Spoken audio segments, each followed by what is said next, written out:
The following program may contain coarse language, violence, nudity, mature subject matter, or scenes which may not be suitable for all viewers. Viewer discretion is advised. All Hit Radio.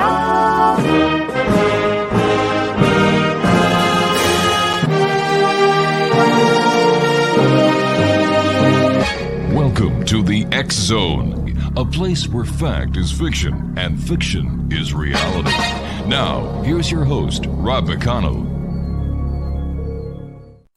And welcome back to this segment of the X Zone. I am Rob McConnell, and we're coming to you from our broadcast center and studios in St. Catharines, Ontario, Canada. If you'd like to send me an email, xzone@xzoneradiotv.com, on all social media sites, Xzone Radio TV. And we're coming to you tonight around the world on Talkstar Radio Network, Mutual Broadcast Network, the X-Zone Broadcast Network, and Channel 34 on Simul TV. Before we get to my guest this hour, very interesting gentleman, I'm going to be talking about UFOs. I have to tell you about the 5450 that is happening in just days from now. 50, that's 50, 4, that's FOR. Free, FREE, 54 free, 50 TV channels, 90 video games, thousands of video on demands, absolutely free. And we're going to have all the information for you at our website at xzoneradiotv.com. Fascinating. It's being done with our good friends at Simul TV. Everyone is excited. Wow, 50 of their premium channels. 90 video games in 5 languages, and thousands of video on demands. Hey, beats Netflix, I think. I'm biased. Exonation, our guest this hour is Jeff Krause. And Jeff, welcome back, my friend. Good seeing you. Hi, Rob. Hey, thanks for having me. Hey, Jeff, you and I were talking shortly before we went on air about this was a very busy week for ufology. Well, it really was. There was the Senate hearings on UAPs, which, it was almost like a flashback to the Condon hearings in the 60s. That I can go into detail on that later. Sure. That occurred, and that was interesting. But simultaneously, on the same day, I might add, our friend Rom James, who, of course, runs MUFON TV and does a lot of fine work for everyone. That is true. His movie came out, Accidental Truth, which was like a polar opposite from what we were hearing during the Senate hearings. So I found that fascinating. But what really stuck with me out of the week, there's a phrase that I think is going to be endeared by everyone for a very long time to come. It occurred during the SpaceX launch. Ooh. New terminology for everyone, and I love it. Rapid unplanned disassembly. Rapid unplanned disassembly. In plain English, it blew up. Boom. But I love the way they said that. This is what we call rapid unplanned disassembly. Or a screw up. Come on, your turn now. Your turn. It's your turn, Jeff. Come on, Jeff. It's your turn. Yeah. No, I know that phrase right there. It's just going to live on its own for a very long time. Yeah. I don't want it. Oh, heavens. So what did you take away from the Senate hearings? Besides another Condon committee, is anything further ahead, or are we just ahead? No, see, it could be. We don't know because we didn't hear the truth, for one thing. They ignored all the evidence, 80 years of evidence. He just flat out ignored as if it didn't exist, and brought forth some handpicked cases, just like Edward Condon did. Found one that he found, this is unexplained, and, he let that one hang. And then another one that he touts is unexplained and goes, that was actually an airplane. And you can see it, and then goes on to elaborate how he thinks all, and I repeat, he did say all of the unexplained cases could be explained if he just had enough data. How much more data does he need? Hey, I could solve a lot of crises in the whole universe if I just had enough data, Rob. It was the same old BS we heard.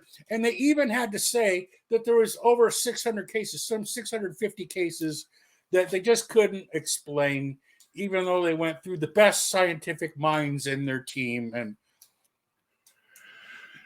the same dog and pony show that we had in the 60s.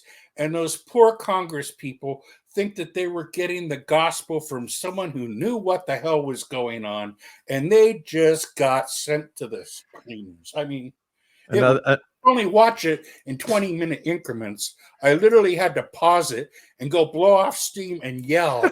And go back to everything. Okay, it was that freaking bad. So it was equal to a Penn and Teller act in Las Vegas. No, they're good. I like them. I enjoy them. Okay. I'm sorry, Dr. Kirkpatrick. I have no respect for you whatsoever. Have a good day, sir. But tell me, he just wasted everybody's time up there. And if he's the one running the show, they're in some serious trouble. Serious denial as well. Well, now watch your blood pressure, Jeff. Watch so many times. You know what it reminds me of, Rob? It reminds me of that famous story, The Emperor's New Clothes. Oh my God, yeah. All the Emperor's people told him that he looked just absolutely fabulous while he marched around naked in front of all the peasants. This is exactly what we're getting. Watch your blood pressure, Jeff. Oh, I'm fine. Okay. My bedtime's at 6:30, Rob. It's now 9:16. Oh my Lord. I'm kidding. I don't know if you noticed, but I did sign in earlier at 6:15, thinking that's what time it was. Yeah. 9:15 Eastern. You darn Canadians anyway. Hey, this Eastern time stuff was your idea down there. I know. Yeah, we'll follow you wherever you go. It was a moment of genius on my part. And, I thought back and I remember at the time going, I'm going to regret clicking that at that time, but I'll deal with it. No regrets, my friend. No regrets. No biggie. I enjoy it. It's fun. Yeah. So what is the current state of ufology? Especially after the Chinese balloon fiasco. Okay. The current state of ufology, as far as it actually pertains to me personally, the other ufologists that I work with at MUFON and our team of investigators is really nice. We have a good working atmosphere. We have a great team, some very professional people on our team right now that are field investigators for MUFON in Southern California. Right. So I think as far as that goes, MUFON itself as a whole is really had an incredible year. We've been contacted by a lot of, entities wanting our expertise and thanking us for the information that we have already.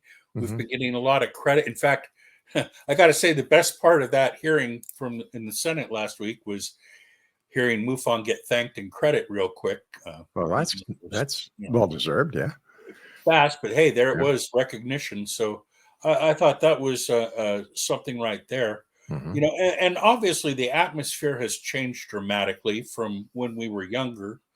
In the 60s or 70s, we wouldn't be having this discussion, not only because there isn't internet then, but because to talk about it was just really, very, very rare when it was accepted. Very few shows dealt with it in a respectable manner.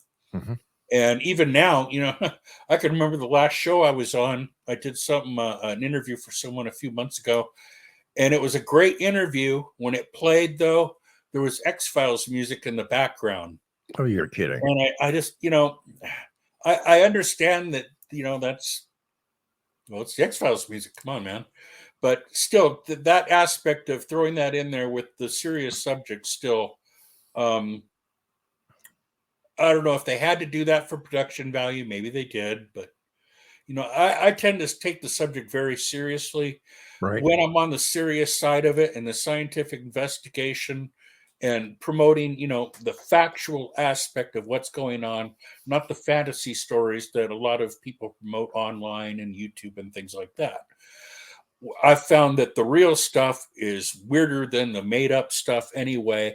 And I think it's far more entertaining to have the real stories and the facts than the made up stuff, especially when some of them are just so darn fascinating.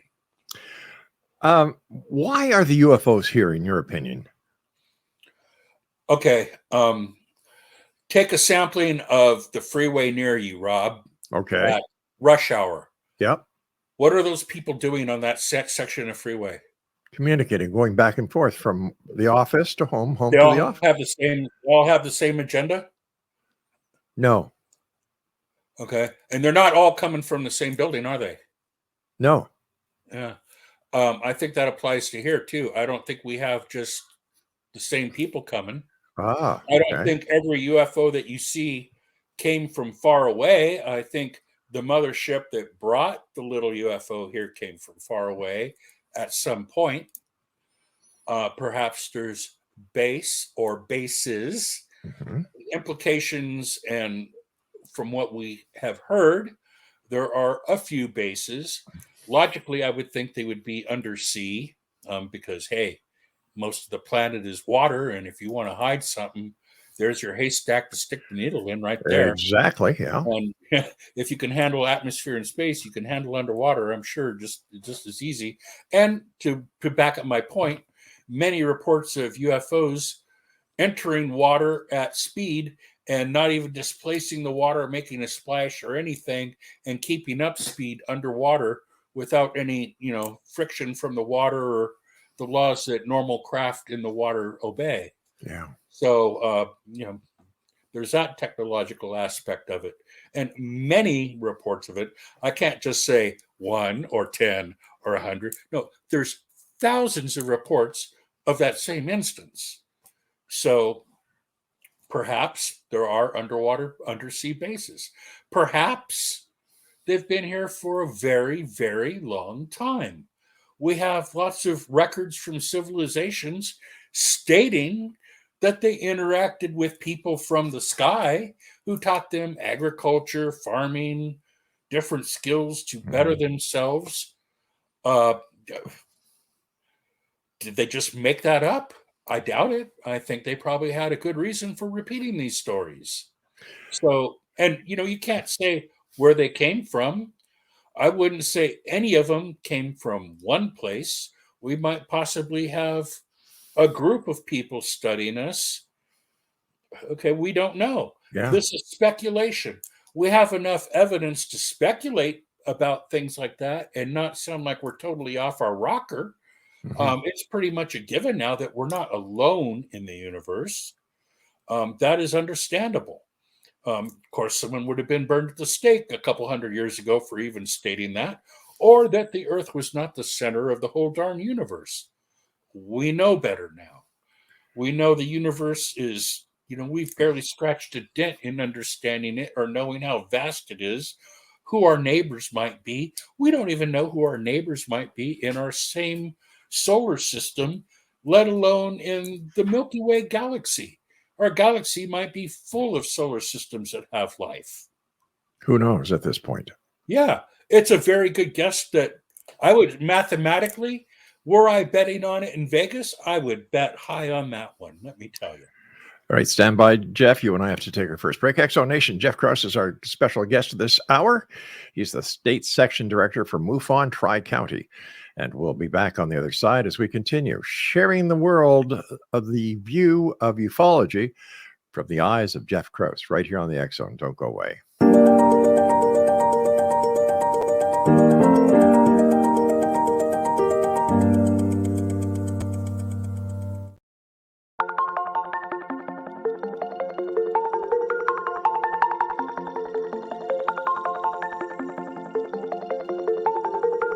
Question: what is the name of the unique blend of coffee you get that has been formulated by a neurologist, a neurobiologist, and a pharmaceutical chemist?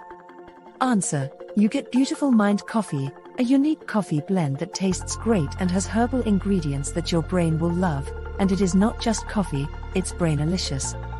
Dr. Rathbone, Dr. Jang, and Dr. Winslow, the scientific team that created Beautiful Mind Coffee, decided to collaborate on a coffee focusing on brain health. As for those herbal ingredients found in Beautiful Mind Coffee, Dr. Rathbone, Dr. Jang, and Dr. Winslow, utilizing their combined extensive scientific research background, worked with many natural and herbal products until the exact formulation that is found in Beautiful Mind Coffee was created. With a unique scientific formula not found in any other coffee being sold or served, Beautiful Mind Coffee is the only coffee blend that contains 3 herbal ingredients found to aid in boosting your daily mental clarity and focus. Every cup of Beautiful Mind Coffee contains scientifically formulated amounts of maca root powder, green tea extract, and American ginseng, all supporting good brain health. Taking care of your brain's health now can help delay or prevent the onset of cognitive dysfunction, including dementia, Alzheimer's, and more general memory loss as you get older, just by enjoying the delicious flavor of our roasted coffee and herbal ingredients found exclusively in Beautiful Mind Coffee. Did you know that cognitive dysfunction also refers to deficits in attention, verbal and nonverbal learning, short-term and working memory, visual and auditory processing, problem solving, processing speed, and motor functioning? For more on Beautiful Mind Coffee, the 3 scientists who formulated Beautiful Mind Coffee, and more details on the 3 unique herbal ingredients in Beautiful Mind Coffee, visit www.beautifulmindcoffee.ca. Beautiful Mind Coffee is now available online at amazon.ca and amazon.com. To order Beautiful Mind Coffee, visit www.beautifulmindcoffee.ca today.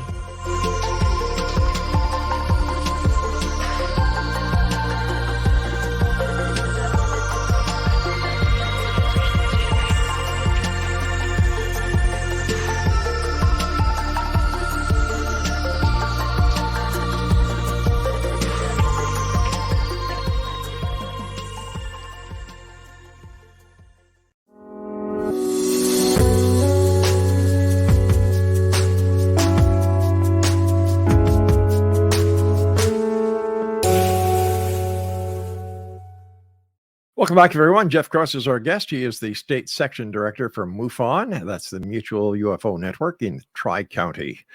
And thanks very much for joining us, Jeff. Always great talking to you. What has been the most recent UFO case that has, in your opinion, been significant?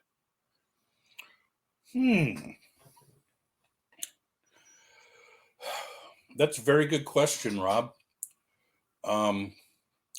I know that Earl Grey Anderson, had a really good case last year that was featured on a couple shows, involved a triangle, and I believe a family that had some personal encounters that bothered them to a degree.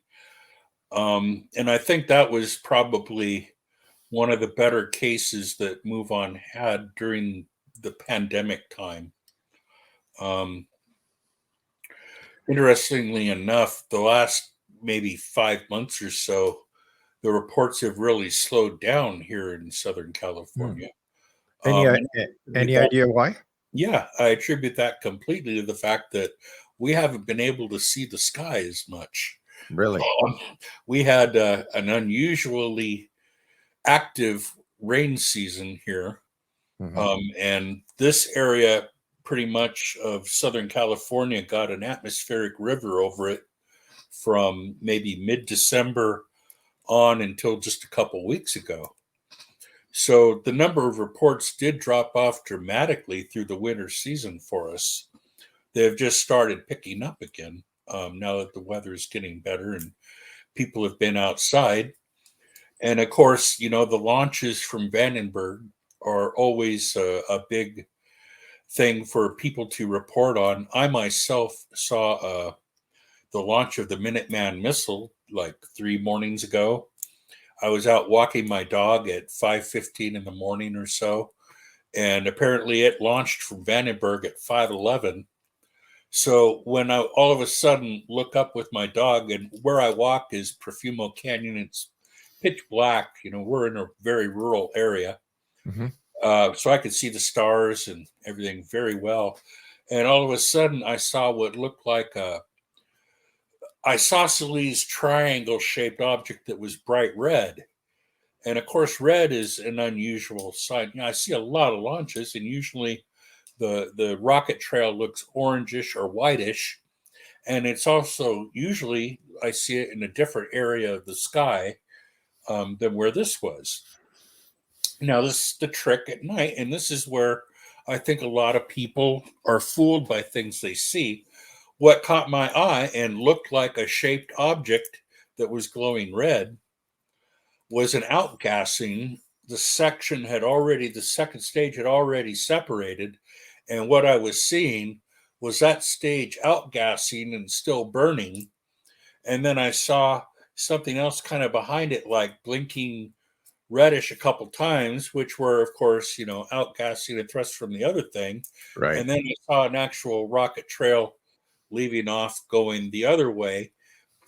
To the untrained eye, it would look like something came into orbit, dropped off something, and then sped off out of orbit. And I was really fascinated by what I saw. I was unaware. I knew there was going to be the test launch of the Minuteman missile, but I thought it was going to be at like 12:01, and this was at 5:15 in the morning. So I was kind of surprised by that. And I also was kind of thrown off by the direction. But I checked with my compass after that, and sure enough, that was southwest, and it was right on bearing for the Marshall Islands. So what I saw, correspond. I did, I followed through like I always do. I called the command desk at Vandenberg to make sure, and the gal there said, yes, we just launched. She didn't want to be too forthcoming with, information on an ICBM test, but they did verify that, one had just launched a few minutes before, and that's probably what I saw. Well, what's your take on going back to the moon? Will this interest the visitors? Do you think that we might get some really credible sightings? I can't wait to see the first fly around of the moon again when they tape everything in nice high resolution. It's either going to back up the things a lot of people have said, or it's going to expose a lot of things that have been said as not being true. Right. And I won't comment either way. However, I will think it'll be fascinating to see that in good detail. Progress, I believe, should have been made on this decades ago. But, for some reason or another, we lost interest in going to space, and we had to pay, attention to the people at home for a while. And the space program suffered greatly because of that. Right, it did. But we're moving forward now. And, that's all you can say is, hey, things are going to get better now. We're actually making positive steps. And don't look at the explosion of the SpaceX rocket as a failure. Data was learned from that. And, I can remember many explosions of the Mercury program. Oh, my God, yes. Rockets actually made it up into the sky. And thank God we didn't have astronauts in those puppies. And I even, unfortunately, remember the explosion of the Apollo rocket when we lost Gus Grissom and Chafee and the others. That was a horrible day right there. But our space program moved forward. We were able to develop rockets that safely carried us up into a higher orbit and then to the moon. However, this new rocket is even stronger than that one. So I have faith in it. But what I think is even more impressive, and I would have more faith in, are the atomic rockets that we have under development right now. We've actually had them since the early 60s. We've had atomic rocket engines. Stanton Friedman used to test them, for God's sakes. They're there. The technology has been there. We just haven't applied it. We haven't had the willpower to stick it on a tube and set someone on top of it and point it out towards Mars. Now we're at that point where we have people crazy enough to let us stick an atomic reactor under them and, shoot them up. Yeah. And that's a quicker way to go. You want less space radiation anyway, because that stuff will kill you. 2 years of space radiation, who knows what damage it could do to a person. Why do you think that the space industry continued its quest towards Mars and neglected the moon? And then all of a sudden, the moon's back in the picture, and Mars is taking a little bit of a backseat. Because they've realized that we need a stepping stone to get to Mars. And the only logical one is the one that's already built and hanging out right there. That's the moon. And there are resources on the moon that we can actually use to help us get to Mars. And making a space station on the moon is not that darn hard. We could have had the technology to do it a long time ago. We just haven't. If we actually put our minds to it, I believe we could have a viable presence on the moon very quickly. They say 2035. I say before then. I understand that you also study petroglyphs. And I was wondering if you could share your expertise with us. My expertise with petroglyphs goes back to a cave here in the local area where I live. A set of caves, and they were inhabited by the local Chumash Indians back for thousands of years.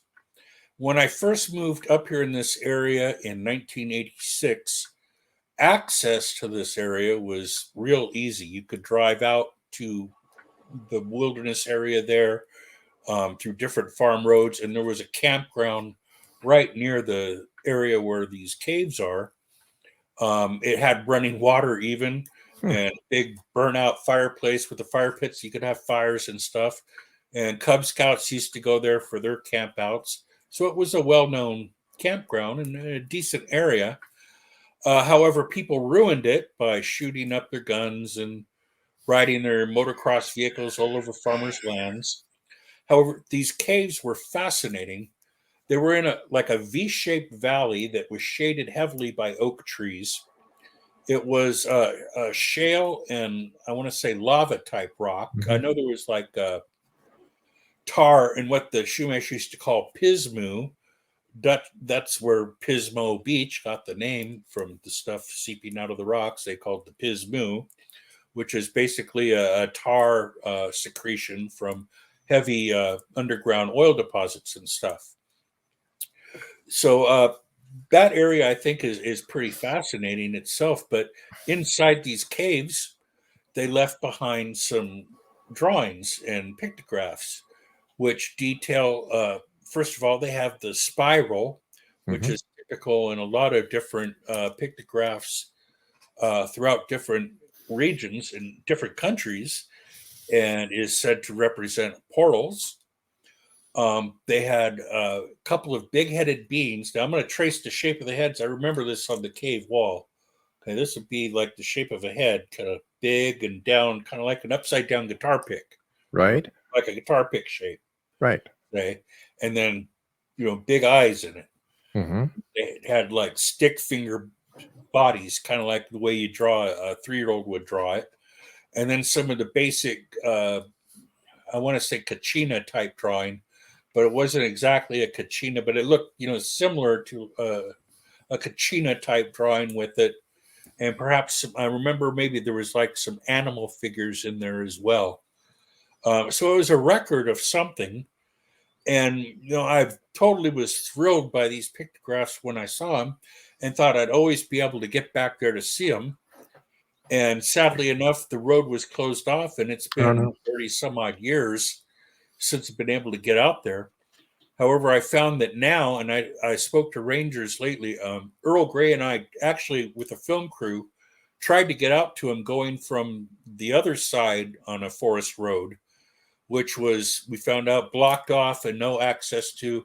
We'd have had to walk 22 miles or something like that from where it was blocked off to get to the caves. And, I'm not really up to a 22-mile walk right right off. I hear you. I hear you. Bears there, and things. 30 miles is just no cell coverage there. It's hot. Yeah, it's fun place. Yeah. But then I could go around the other way behind Mm-hmm. Lake Lopez and the Wasna area and head out that way. And I could park at the furthest point of the road there. And it's only a 16-mile walk from there. Only 16. Yeah. Yeah. Now that I can do. That's 16 each way. I think I'd do that. Can I take bets on that? Well, it's flat dirt. All right. It's a road. Yeah. It's just a dirt road. There's not anything heavy to do or whatever. You start early in the morning, walk about 2-3 miles an hour. Okay. Maybe take a mountain bike or something. That might even improve the odds. Oh, that would speed it up. Sure would. Yeah. And I don't want to go out there and camp there. I really don't. Not if I have to take a mountain bike out there and don't have a way to beat feet. Because like I said, there are bears. Really? And other things, coyotes, bobcats, just all kinds of stuff out there. It's a wild area. But I want to get back out there in the near future and get good documentation of these caves and photographs and everything. Because then I can take it back to the Chumash elders and show it to them and maybe get their take on the actual meaning of these and what their take is on the story of them there. That's a great idea. Stand by. We've got to take our break at the bottom of the hour. X Zone Nation, our guest this hour is Jeff Krause. He's the State Section Director for MUFON, TriCounty. I'm Rob McConnell. This is the X Zone. We'll be back after this short break. Don't go away.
Welcome back, everyone. Jeff Krause is our guest. Before we go any further, I shared the news with everyone last night that Deb Randall, the wife of Kevin Randall, passed away yesterday.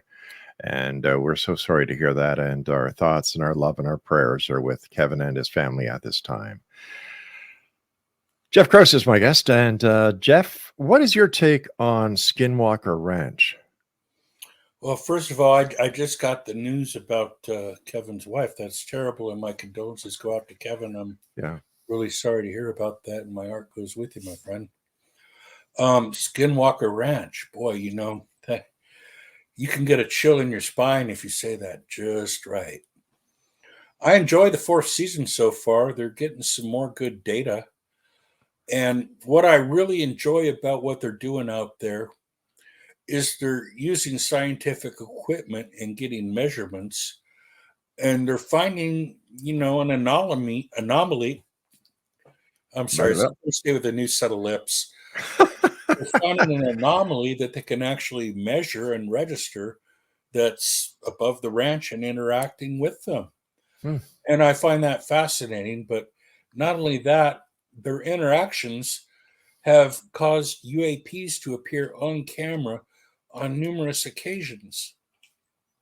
So is that a portal over there? Maybe. Is there more going on there than meets the eye? Definitely. And, if Robert Bigelow spent all the time there and got the willy-nillys and couldn't figure it out and left and won't give anyone any of the information on what he learned there, yeah, he gleaned some kind of, understanding and technology. I mean, come on, the guy's got his own space station. Other people that have been there, the things that they've learned and the stories that they've told, I believe that there's more going on there than just a basic UAP presence. I think there's perhaps multi things going on in that area for some reason. It tends to be a hotspot for many different types of phenomena. So as to why that is, I don't know. Could it be a magnetic effect on the human brain and the human psyche? I don't think so, because now we also have scientific measurement of different things, different wavelengths, like that 1.6 gigahertz energy signal that keeps spiking up. The thing that showed up under the helicopter when they were flying around getting different readings, and it seemed like there was something just 30 feet under the helicopter. Different readings like that, and physical traces or physical evidence, like showing on film the helicopter being pushed in a direction different than the wind would have pushed it, as if something reached out and went doink. So things like that are going on that we don't understand. Hopefully, they'll figure out and get data that gives them a better understanding of it. And I think it could be key to perhaps understanding a lot of different things that are going on. So, there's a future of information there, that's for sure. Yeah. I've also heard stories, and I'm sure you have, about underground bases. Now, when it comes to an underground base, are they extraterrestrial bases? Are they our military bases? In your opinion, what are these bases? Okay, we've had deep underground military bases for a long time. That's a fact. Mm-hmm. We've had the technology to, bore out huge sections of Earth and make caverns. Mm-hmm. I wrote an article in UFO Truth magazine a few years ago about a lady who was one of two that worked for Howard Hughes. And she worked in an underground base in the desert, along with the military and supposedly ETs. And she told a story of how there was like a little city under there. They had tables even with parasols and brightly colored chairs and everything, dining areas for people, kind of like what you'd see at a mall today. And this woman, her story I find very credible, because it came from my friend Earl Grey Anderson, who's now the state director of MUFON, Southern California, the position I held for 8 years. And I broke this story on his mother after interviewing him back in, 2014, something like that, 2015. But she verified to him that, there was an underground base where she worked, elevator that took her down a long, long, long, long way down and to that city underground. And her words to her son were that the ETs were realer than you might think.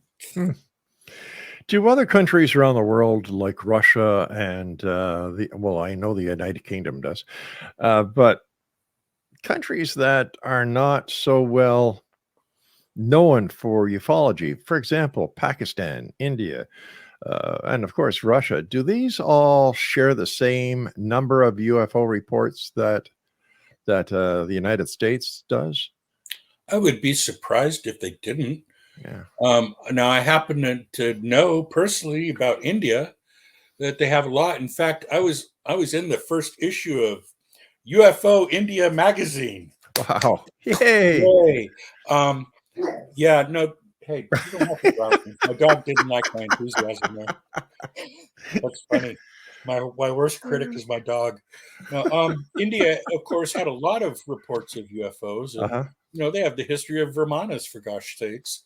That's right. I forgot.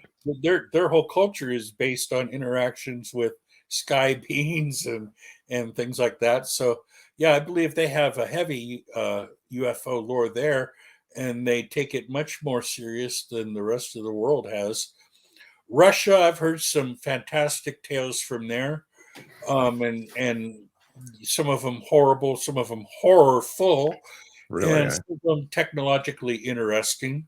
George Knapp supposedly has the remains of something that crashed in Novogorsk, Russia, that he had at the UFO museum there in Las Vegas for a while.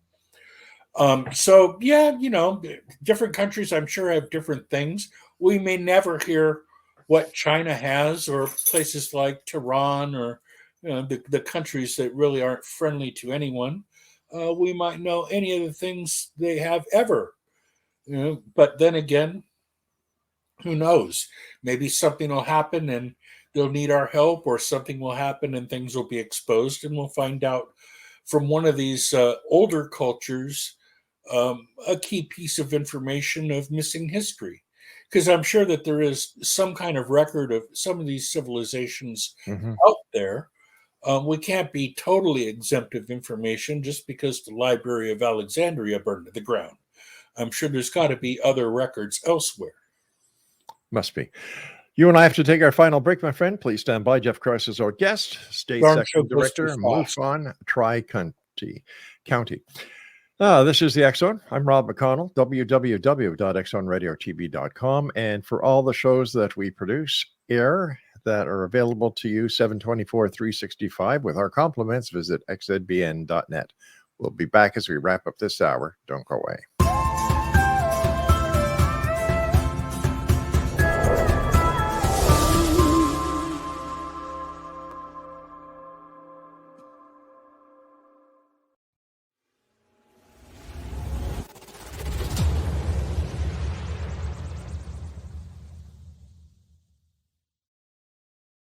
So I was watching the X Zone TV channel last night when I was abducted by aliens, and they kept repeating to me over and over again, simultv.com, simultv.com. What's simultv.com? That's what I asked them. They had it written on the side of their UFO. How do you spell that? UFO. No, I mean simultv.com. simultv.com. simultv.com. Right. simultv.com. Interesting that you were abducted by aliens in a simultv.com UFO last night. Oh, yeah? Yeah. Now that you mention it, I remember now last night I was awakened from a deep sleep. My great-grandmother was standing there. She said she come from the hereafter to tell me about simultv.com. She even spelled it out for me. simultv.com, sonny boy. simultv.com. simultv.com, sonny boy. Wow. Yeah. Guys, you'll never guess what my psychic guru just told me. simultv.com. Exactly. Are you guys psychic too? Of course. We all know about simultv.com. simultv.com.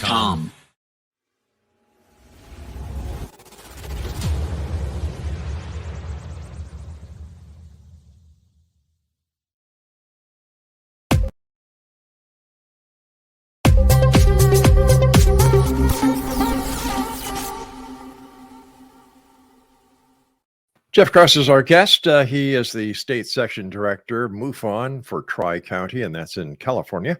First of all, Jeff, I want to thank you so much for taking time out of your schedule to be with us here tonight.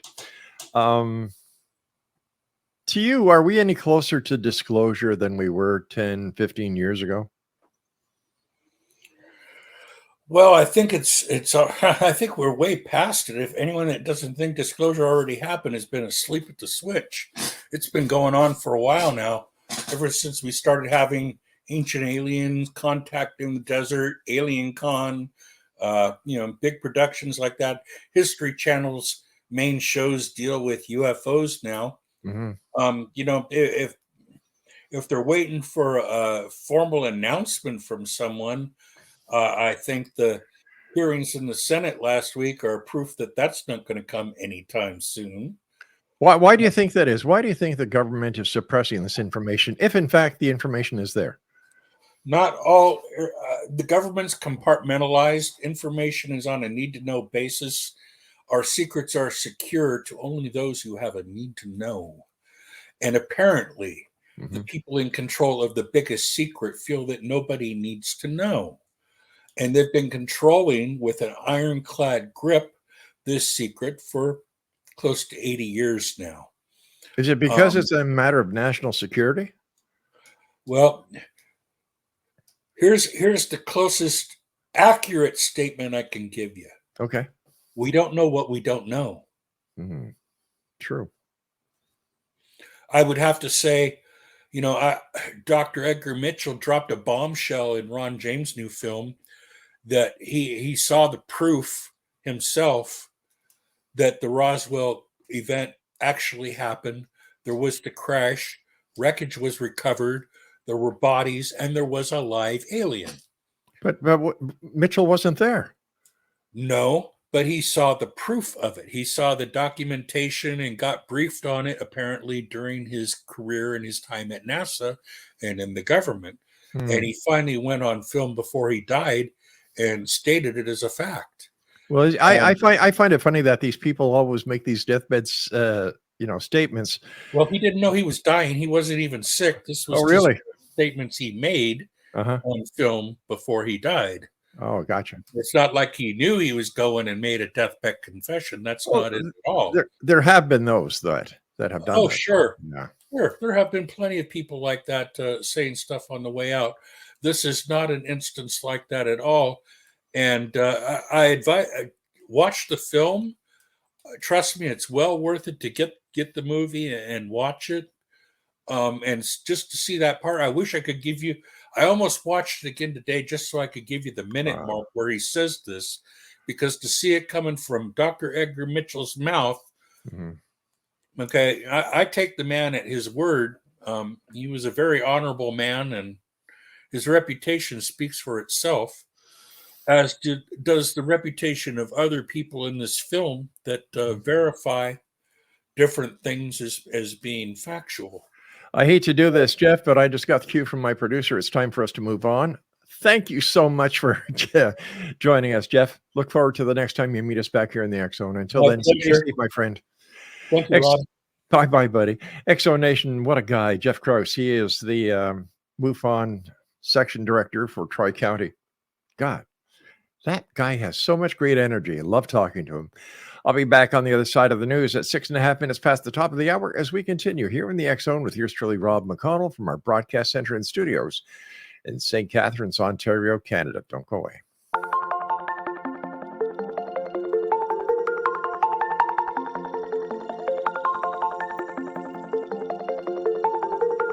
Question: what is the name of the unique blend of coffee you get that has been formulated by a neurologist, a neurobiologist, and a pharmaceutical chemist? Answer: you get Beautiful Mind Coffee, a unique coffee blend that tastes great and has herbal ingredients that your brain will love, and it is not just coffee, it's brainalicious. Dr. Rathbone, Dr. Jang, and Dr. Winslow, the scientific team that created Beautiful Mind Coffee, decided to collaborate on a coffee focusing on brain health. As for those herbal ingredients found in Beautiful Mind Coffee, Dr. Rathbone, Dr. Jang, and Dr. Winslow, utilizing their combined extensive scientific research background, worked with many natural and herbal products until the exact formulation that is found in Beautiful Mind Coffee was created. With a unique scientific formula not found in any other coffee being sold or served, Beautiful Mind Coffee is the only coffee blend that contains 3 herbal ingredients found to aid in boosting your daily mental clarity and focus. Every cup of Beautiful Mind coffee contains scientifically formulated amounts of maca root powder, green tea extract, and American ginseng, all supporting good brain health. Taking care of your brain's health now can help delay or prevent the onset of cognitive dysfunction, including dementia, Alzheimer's, and more general memory loss as you get older, just by enjoying the delicious flavor of our roasted coffee and herbal ingredients found exclusively in Beautiful Mind Coffee.